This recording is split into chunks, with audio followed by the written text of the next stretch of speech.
بسم الله الرحمن الرحيم. الحمد لله رب العالمين، والصلاة والسلام على المبعوث رحمة للعالمين سيدنا محمد وعلى آله وأصحابه أجمعين.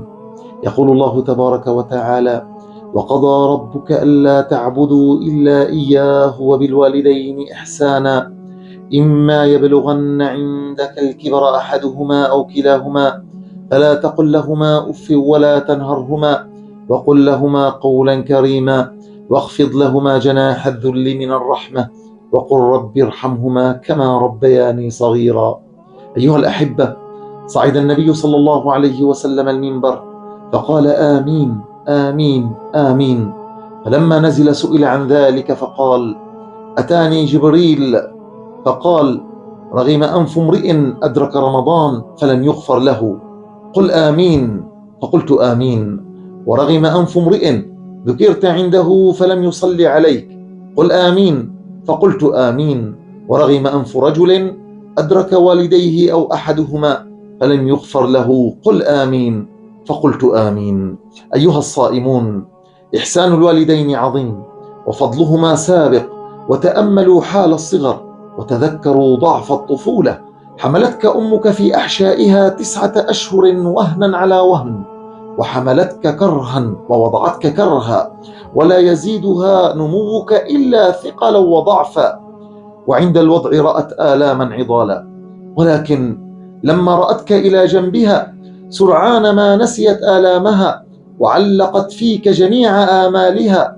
رأت فيك بهجة الحياة وزينتها، ثم شغلت بخدمتك ليلها ونهارها، تغذيك بصحتها، تحيطك وترعاك، تجوع لتشبع أنت وتسهر لتنام أنت، فهي بك رحيمة وعليك شفيقة.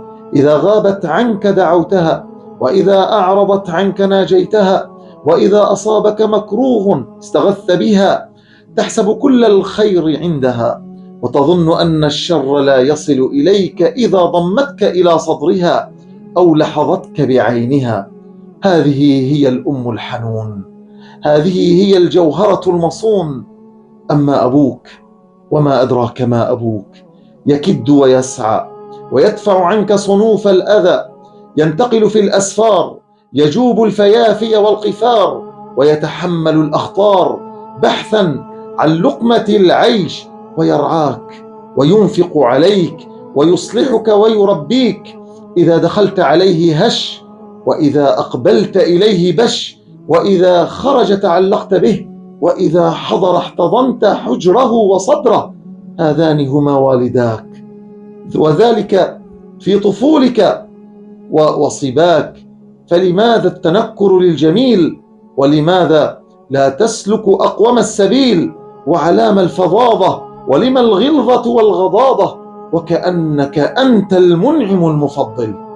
أيها الأحبة الأكارم، قد لا يجد الشخص فرصة أفضل ولا أحسن من شهر رمضان لتوطيد العلاقات الاجتماعية عموما، والعلاقات الأسرية خصوصا، وبالأخص تلك العلاقة الأسمى التي تربطك بوالديك، وهي علاقة مجدها ورفعها رب العزة سبحانه وتعالى، وجعل المحافظ عليها في منزلة الأبرار، ومضيع لها في زمرة الأشرار، بل أكثر من ذلك، فقد جعل طاعة الوالدين والبر وشكرهما هو مقترن بطاعة الله وشكره. فقال تعالى: أن اشكر لي ولوالديك إلي المصير. اللهم اغفر لوالدينا ولمن له حق علينا، إنك على كل شيء قدير، والحمد لله رب العالمين.